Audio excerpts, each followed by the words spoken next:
Everyone welcome back to our channel. So कैसे हैं आप सब? आई होप आप सब बहुत अच्छे होंगे। सो आपके पढ़ाई वगैरह एग्ज़ाम भी सब बहुत अच्छे चल रहे होंगे। गाइस आफ्टर लॉन्ग टाइम आज मुझे टाइम मिला है लेक्चर रिकॉर्ड करने का। सो आज मैं बेसिकली स्टार्ट करने जा रही हूँ। स्टार्टिंग से हम आज सीआरपीसी स्टार्ट करने जा रहे हैं, जिसमें मैं आपको सीआरपीसी का पहले बेसिक बताऊँगी, ऑब्जेक्ट बताऊँगी कि सीआरपीसी हम क्यों पढ़ते हैं, सीआरपीसी हम किस लिए पढ़ते हैं, इसका ऑब्जेक्ट क्या होता है और इससे पहले कौन सी सीआरपीसी हमारे जो थी पहले, इससे पहले कौन सी सीआरपीसी के तहत कौन सा प्रोसीजर क्या होता था।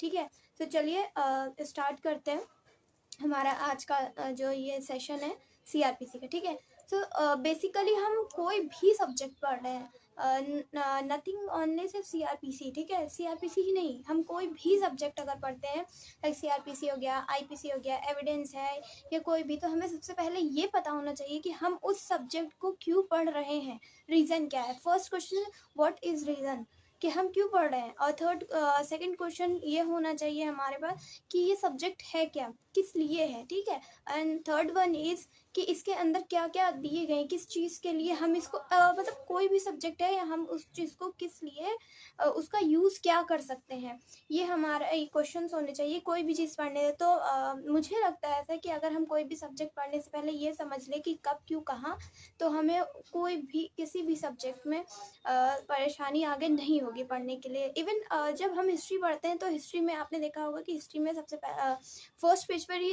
ये दिया रहता है कि कब कहाँ और क्यों कैसे। ठीक है, हिस्ट्री है ही ये कि हिस्ट्री ऑफ द मैन। तो हिस्ट्री में नहीं जाते हैं, सीआरपीसी में आते हैं। Coming back to our topic, तो इसमें ये है कि हम कुछ भी पढ़ते हैं तो हमें ये देखना चाहिए कि हम उसको पढ़ रहे हैं उसमें आखिर है क्या। ऐसे ही नहीं कि पढ़ते चले जा रहे हैं, बस रटते चले जा रहे हैं और एग्जाम देते चले जा रहे हैं, ऐसा कुछ नहीं होना चाहिए। ठीक है, so first question is CrPC से आप क्या समझते हैं। क्वेश्चन ये आता है कि सीआरपीसी क्या होती है और इससे आप क्या समझते हैं और सीआरपीसी का ऑब्जेक्ट क्या है। ठीक, फर्स्ट इज सीआरपीसी की फुल फॉर्म क्या होती है। ठीक है, इसकी फुल फॉर्म है the code of criminal procedure 1973। ठीक है, the code of criminal procedure 1973 इसका पूरा नाम है, जिसे हिंदी में कहते हैं दंड प्रक्रिया संहिता 1973। ठीक है, 1973 में बनी थी, इसलिए 1973 आगे इसको दिया गया है। इसमें अगर बात करें कि आपके जो हैं टोटल, अगर बात करें कि इसमें कितने सेक्शन है और इसमें कितने चैप्टर है। ठीक है, तो सीआरपीसी में टोटल चैप्टर आपके 37 है और जितने सेक्शन है वो आपके 484 टोटल सेक्शन है। ठीक है, तो ये फर्स्ट 1973 में तो ये बना था, लेकिन फर्स्ट अप्रैल 1974 में इसको लागू किया गया था। ठीक है, तो चलिए ये तो आपको पता चल गया कि इसका पूरा नाम क्या है, ये कब बना था और कब इसे लागू किया गया। ठीक है, और इसमें कितने सेक्शन है और इसमें कितने चैप्टर हैं। तो अब आते हैं नेक्स्ट क्वेश्चन की तरफ कि इसका ऑब्जेक्ट क्या है। अगर हम सीआरपीसी पढ़ रहे हैं तो उसका ऑब्जेक्ट क्या है। फर्स्ट ऑफ ऑल सीआरपीसी है क्या, बनाई क्यों गई थी। तो सीआरपीसी एक वो लॉ है कि जिससे अगर हम आईपीसी पढ़ रहे हैं, आईपीसी में क्या दिया, आईपीसी में हमारा दिया हुआ है कि किस ऑफेंस के लिए कौन सी सज़ा होगी। ठीक है, चोरी हो गई, रेप हो गया, या फिर आपका लूट हो गया, डकैती हो गया, आपका जितनी भी चीज़ें हैं। ठीक है, इन सब चीज़ों के लिए, किडनैपिंग हो गया, अबडक्शन हो गया, इनके लिए क्या क्या सज़ा होगी वो तो आपको आईपीसी में बता दिया, नो डाउट। ठीक है, आईपीसी में आपको बताया है कि इस ऑफेंस करने पे आपको ये सज़ा मिलेगी। लेकिन सेकंड क्वेश्चन आता है कि हमें ये पता है कि हमें ये सज़ा मिलनी, हमें ये जुर्माना होना, हमको ये इतने टाइम के पीरियड के लिए सज़ा होनी, लेकिन ये होगी कैसे, इसका तरीका क्या होने का, ये तो आईपीसी में बिल्कुल नहीं बताया गया ना। तो ये क्वेश्चन आता है हमारा सीआरपीसी में, जिसका आंसर हमें मिलता है सीआरपीसी में। ठीक, सीआरपीसी जो है एक वो प्रोसीजर लॉ है जिसमें आईपीसी है या आप कोई भी दंड करते हैं, कोई भी ऑफेंस करते हैं, कोई अपराध करते हैं, तो उसकी सज़ा आपकी जो होगी और वो किस तरह से होगी इसके बारे में आपको बताता है हमारा सीआरपीसी। ठीक है, ये एक प्रोसीजर बताता है कि अगर आपने किसी का मर्डर किया है तो वो आपको मर्डर आपका, तो अगर आपको बताता है कि आपने किसी की हत्या कर दी अंडर आईपीसी 300 सेक्शन। ठीक है, तो उस हत्या के लिए आपको पनिशमेंट कैसे दी जाएगी, अगर आपको मृत्युदंड दिया जा रहा है तो वो किस तरह से दिया जाएगा, अगर आपको सज़ा हो रही है 7 ईयर या उससे ज़्यादा की, तो वो किस तरह से हो रही है, न्यायालय किस तरह से इसका प्रोसीजर करेगा, किस तरह से आप जाएंगे वहाँ पे, किस तरह से आपको समन इशू होगा, किस तरह से आपको वारंट इशू होगा, ये सारी चीज़ें एक एक चीज़ आपको अंडर CRPC के बताई गई है। ठीक है, सो आई होप आपको इतना समझ आया होगा कि CRPC क्या होती है, CRPC में कितने सेक्शन है, CRPC में कितने चैप्टर है, CRPC में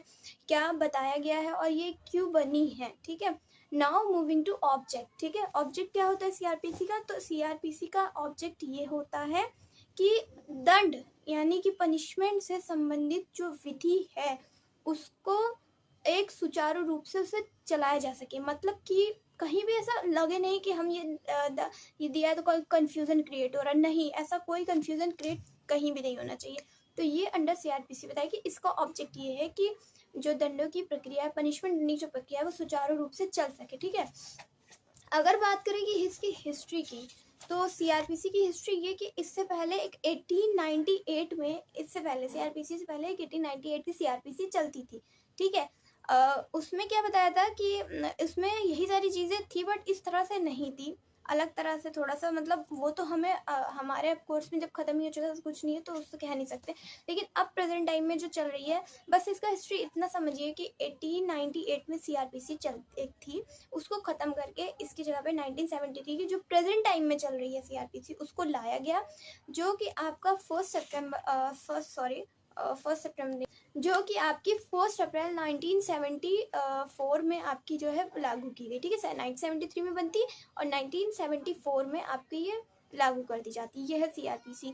इससे पहले, हाँ, इससे पहले तो यही था, 1898 की थी। अब इसमें ये है कि आप में इसके अंदर अपराधी को किस तरह से पकड़ा जाएगा, एविडेंस कैसे कलेक्ट किए जाएंगे, किस तरह से उन्हें दोष, मतलब किस तरह से उन्हें सज़ा दी जाएगी, किस तरह से उनको लाया जाएगा, न्यायालय के समक्ष पेश किया जाएगा, किस तरह से उन्हें समन भेजा जाता है, या फिर किस तरह से उनको उन्हें समन के साथ साथ उन्हें भेज के गिरफ्तारी वारंट भेजा जाता है। तो ये तो इसकी हिस्ट्री हो गई। ठीक, नेक्स्ट अगर बात करें कि इसके महत्व की, भाई हर सब्जेक्ट का अपना एक अलग अलग महत्व होता है, इसी तरह से इसके भी 2 महत्व दिए। इसका पहला महत्व ये है कि जो अपराधों की जो विधि है उसका मतलब अपराधों की विधि जो है उनको बहुत अच्छे तरीके से लागू करना, चलाना, और जिस तरह से किस तरह से दंड किया जाएगा या किसी को पनिशमेंट दी जाती है तो वो एक सुचारू रूप से उसकी जो चेन है वो चल सके, इसमें ये इसका बताएगा। फर्स्ट तो इसका ये हो गया कि कौन सा लॉ किस तरह से प्रवर्तन में आएगा और किस तरह से उसकी प्रोसीजर क्या होगा, वो इसका पहला महत्व। दूसरा अगर महत्व इसमें पूछा जाता है तो इसमें ये लिखते हैं कि आप किस तरह से, अगर कोई लॉ बना है और उस लॉ को हमें ये नहीं पता है, वहाँ पे हमें ये डिसाइड कर दिया IPC है या फिर जैसे IPC है और कॉन्ट्रैक्ट है, उसमें हमें ये बताया है कि अगर आपके कॉन्ट्रैक्ट का ब्रीच हो रहा है या IPC आपको कोई, आप पनिशमेंट कुछ काम कर रहे हैं गलत, तो ये तो पता चल गया कि इसमें ये सज़ा है, लेकिन उसमें ये भी तो बताएं कि उसके अंदर कैसे पनिशमेंट दी जाए, तरीका क्या है, प्रोसीजर क्या है। तो इसका महत्व ये है कि वो चीज़ें CRPC में आपके बताई गई हैं। तो ये तो आपको CRPC का बेसिक इंट्रोडक्शन हो गया। अगर आई होप आपको ये समझ में आया। अगर आपको इसमें कोई भी प्रॉब्लम होती है तो आप मुझे कमेंट सेक्शन में क्वेश्चन कर सकते हैं। आई होप मैं कोशिश करूँगी कि आपको जवाब भी दूँ। इसके बाद जो नेक्स्ट वीडियो मेरी रहेगी वो रहेगी CRPC की क्या विशेषताएं हैं और उसके क्या संवैधानिक अधिकार है। So I hope guys like to my video, share, thank you so much.